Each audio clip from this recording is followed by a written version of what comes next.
Saya tanya Tuhan Yesus, saya lihat Tuhan Yesus yang muka itu bercahaya. Dan saya tanya Tuhan Yesus, di dunia saya nonton film Tuhan Yesus itu disalib, apakah betul? Tuhan Yesus bilang betul. Tuhan Yesus kasih Tuhan Yesus punya tangan, di Tuhan punya tangan itu ada bekas tulang paku. Lalu saya tanya Tuhan Yesus, Tuhan, kenapa Tuhan Yesus mau seperti ini? Dan Tuhan Yesus bilang, karena aku mengasihi anak-anakku, aku rela mati kayu salib untuk menebus dosa-dosanya.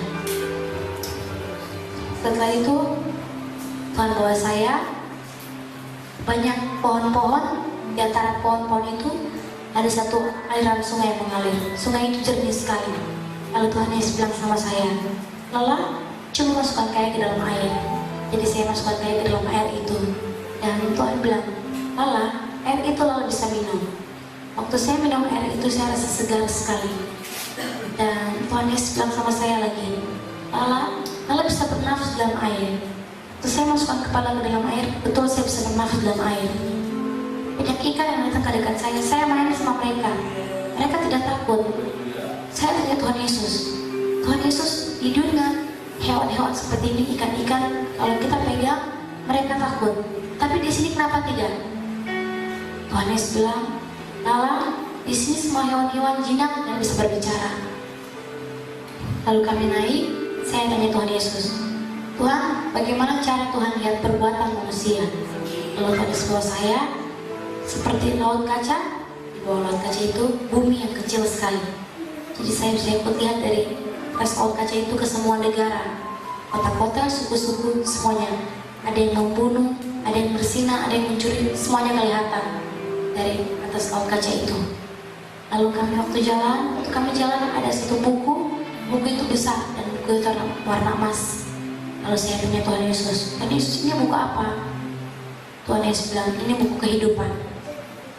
Setelah itu kami mulai jalan. Waktu kami jalan ada satu pintu yang terbuka. Di dalam ruangan itu ada satu meja yang panjang. Meja itu tidak ada ujungnya, panjang sekali. Banyak tempat-tempat untuk kursi-kursi. Di antara tempat-tempat itu malaikat mereka berdiri dan mereka pegang sangkakala. Setelah itu kami jalan, saya lihat banyak tempat-tempat, rumah-rumah. Di antara rumah-rumah itu ada satu rumah yang pintunya terbuka. Lalu saya bilang Tuhan Yesus, saya bisa masuk? Tuhan izinkan saya masuk. Waktu saya masuk ke dalam rumah itu, lantainya terbuat dari emas dan dindingnya itu terbuat dari berlian. Rumah itu mewah sekali. Saya bilang Tuhan Yesus, saya tidak bisa jalan di atas emas. Kalau di dunia emas itu mahal. Tapi Tuhan Yesus bilang, tidak apa-apa Lala, jalan saja. Jadi saya jalan di atas emas, saya lihat di dalam rumah itu mewah sekali. Dan saya kembali keluar, saya tanya Tuhan Yesus, Tuhan, kenapa hanya satu rumah yang pintunya terbuka? Lalu yang lain kenapa tidak? Tuhan Yesus bilang, Lala, ini bukan milik Lala, ini milik orang lain. Jika mereka masuk surga, mereka berhak untuk masuk dalam tempat-tempat ini.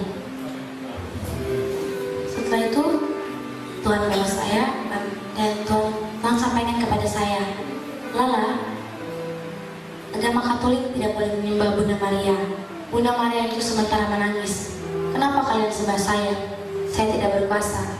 Yang kalian harus sembah Yesus Kristus, Dia yang berkuasa. Dan sekali lagi ini pesan Tuhan yang harus saya sampaikan. Apa yang Tuhan sampaikan, ini juga yang saya sampaikan. Saya tidak bisa tambahkan dan saya tidak bisa kurangkan. Dan Tuhan sampaikan agama Katolik itu mereka terhipnotis dua dewa, satu Bergala penguasa udara, Rosario penguasa laut. Setelah itu Tuhan Yesus bilang sama saya, Lala ikut Tuhan Yesus ke tempat. Lalu Tuhan gendong saya, kami keluar dari surga. Kami masuk satu terowongan lagi. Terowongan itu lebar sekali. Waktu kami masuk lagi, terowongan itu saya rasa panas. Tempat yang kami mau pergi adalah neraka. Saya bilang, Tuhan Yesus, saya tidak mau masuk, saya takut. Tapi Tuhan Yesus bilang, Lala harus masuk. Dan Lala bisa lihat supaya Lala sampaikan kepada seluruh umatku di dunia bahwa surga dan neraka itu ada. Lalu kami masuk. Neraka itu bau, panas, mengerikan sekali. Dan waktu kami masuk dalam neraka, setan-setan macam-macam, mereka pegang trisula. Mereka lihat Tuhan Yesus, mereka semua sujud, mereka takut. Lalu kami jalan. Waktu kami jalan, di dalam neraka itu ada satu sumur. Di dalam sumur itu banyak sekali orang berteriak. Lalu saya tanya Tuhan Yesus, Tuhan Yesus bisa lihat? Tuhan Yesus pegang saya punya tangan dan saya lihat ke dalam sumur itu. Di dalam sumur itu manusia-manusia dicambuk, ya, daging-dagingnya terlepas, tapi tidak bisa mati. Lalu kami jalan lagi, banyak kakak-kakak remaja, lalu di dunia suka dance. Di sana dia punya lantai terbuat dari paku, dari duri-duri. Kalau mereka lompat-lompat, mereka punya kaki tusuk di duri-duri, tidak bisa berhenti. Kalau berhenti, iblis datang kembali cambuk lagi. Setelah itu kami jalan, dan orang yang suka membunuh tangannya dipotong-potong seperti orang potong ikan, tumbuh kembali lagi, potong lagi. Dan orang yang suka menipu, lidahnya ditarik panjang, di ujungnya dikasih lubang dan ditutup kembali ke dalam mulut. Dan waktu kami jalan, ada satu kolam, dan di dalam kolam itu semua manusia tidak menggunakan baju. Dan di atas kolam itu ada meja, di atas meja itu ada buku. Di dalam buku itu ada tulisan persinahan. Jadi semua manusia itu ada ular besar masuk dari kelamin, keluar dari telinga, masuk dari mata. Itu orang yang suka berzina. Ular siksa mereka. Terus kami mulai jalan, dan satu orang perempuan, Tuhan Yesus bilang sama saya, perempuan itu suaminya bawa parfum dari luar negeri. Dia sombong, akhirnya masuk dalam neraka. Dan saya lihat dia buka, dia punya parfum, dia kasih tumpah ke seluruh tubuh. Lalu dia punya kulit itu terkupas-kupas. Setelah itu waktu kami jalan, ada dua orang anak remaja. Tuhan Yesus bilang sama saya, mereka ini dua orang bersaudara. Di dunia mereka suka bertengkar. Akhirnya mereka masuk dalam neraka. Yang kakak pegang pisau, yang adik pegang pisau. Mereka baku tusuk dengan pisau. Itu dua orang bersaudara yang suka bertengkar. Lalu waktu kami jalan, saya ketemu dua orang artis dunia di sana. Pertama saya ketemu satu pakai kacamata dan rambutnya panjang. Terus dia bicara dengan bahasa yang saya tidak mengerti. Tapi Tuhan Yesus artikan bahasa itu, saya juga bisa ikut mengerti. Dia panggil Tuhan Yesus, tapi Tuhan tidak perlu sama dia. Akhirnya dia bilang, Tuhan Yesus pengecut. Dan dia bilang sama saya, kau tunggu, jika masuk dalam tempat ini aku akan bunuh kau. Terus dia kasih keluar dia sama Tuhan Yesus dan saya. Dan api mulai kembali bakar dia, ulat-ulat bahkan dia punya tubuh. Dan Tuhan Yesus bilang sama saya, artis itu adalah John Lennon. Dan kami mulai jalan lagi.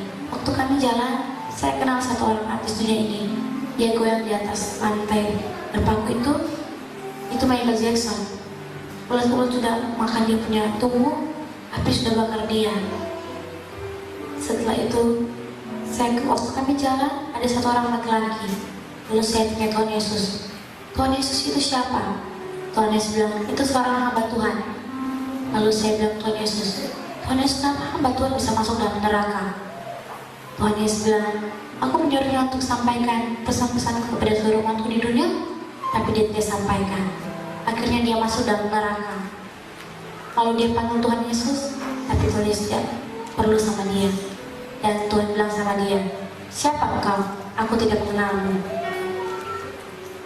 Setelah itu kami mulai kembali. Kami kembali di dalam surga. Jadi hari Rabu dari jam 10:30 malam sampai jam 6 pagi, Tuhan bawa saya, tunjukkan saya surga dan neraka.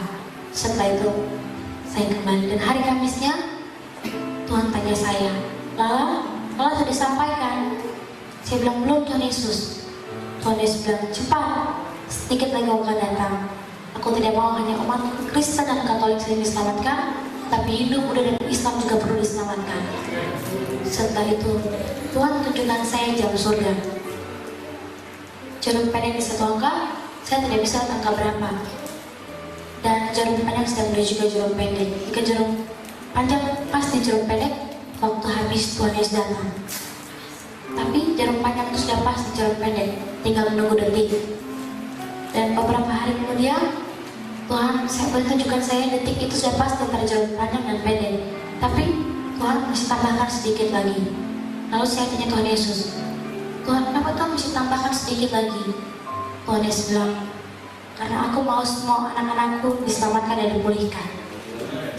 Setelah itu Tuhan pimpin kami di Papua, kami ke Wamena, kami ke gereja Katolik, kami ke masjid, kami ke pura, kami ke Timika, dan dari Wamena Tuhan sampaikan kami harus ke Bali. Dan Tuhan buat mujizat-mujizat yang nyata sekali. Setelah itu kami kemarin juga bukan karena kebetulan, dan kami tim yang mengalir. Kalau Tuhan suruh kami, baru kami jalan.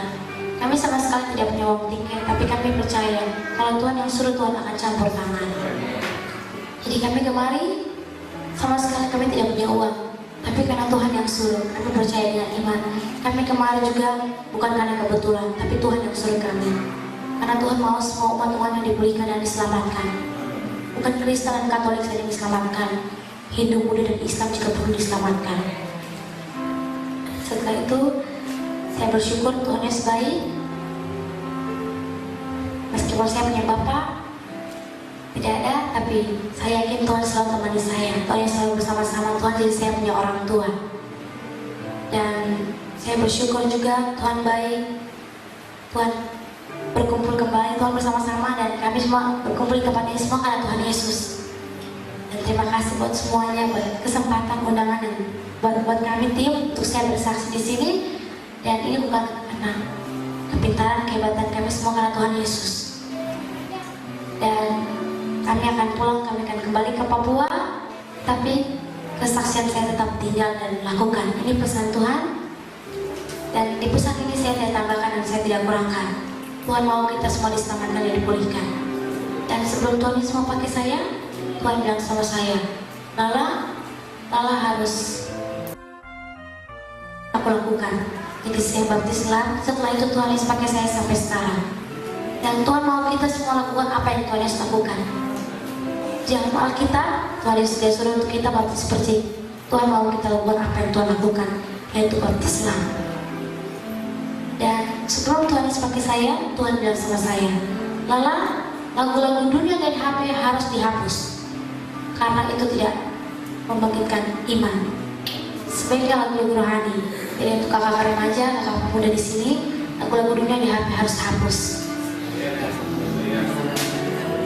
Setelah itu, Tuhan menyampaikan pada hari Minggu kami di Papua. Tuhan menunjukkan saya satu lubang besar dan banyak manusia yang jatuh ke dalam lubang itu. Lalu saya tanya Tuhan Yesus, Tuhan Yesus, apa maksud ini? Dan Tuhan bilang, orang-orang yang jatuh ke dalam lubang itu anak-anak yang tidak setia. Mereka akan mengalami masa 3,5 tahun atau masa antikris. Dan anak-anak yang setia, aku akan pindahkan kepada belantara. Dan mari masih ada waktu yang Tuhan berikan kepada kami, kita setia melayani Tuhan Yesus dengan sungguh-sungguh. Dan kita semua bersama-sama dengan Tuhan Yesus di surga. Dan Tuhan, untuk kedua kalinya Tuhan bawa saya, dan Tuhan tunjukkan keadaan surga yang sudah berbeda. Semua malaikat sudah bersiap-siap untuk meniup sangkakala. Dan di atas meja pesta perkawinan anak domba itu sudah tersedia alat-alat atau tempat-tempat makan, dan semuanya sudah siap. Lalu Tuhan bawa saya ke neraka, dan iblis sudah keluar dari lubang neraka. Dia berdiri di depan pintu neraka. Dia pegang gembok yang besar sekali dan rantai. Lalu saya tanya dia, tunggu apa kau di sini? Lalu dia bilang, aku menunggu anak-anakku. Dan Tuhan suruh saya bilang, ini tahunnya Bang, semua anak-anak yang kau tahan akan dibebaskan. Amen. Jadi Tuhan tunjukkan saya keadaan surga yang sudah sangat-sangat berbeda. Sedikit lagi Tuhan akan datang. Jadi masih ada waktu yang sisa, kesempatan yang sisa ini. Mari kita melayani Tuhan Yesus dengan sungguh-sungguh. Terima Yesus, buka hati sungguh-sungguh. Dan mungkin dan hari ini dan hari yang akan datang ke depan ada pencurahan Roh Kudus. Mari buka hati sungguh-sungguh supaya kami semua diurapi. Terima kasih buat kesempatan.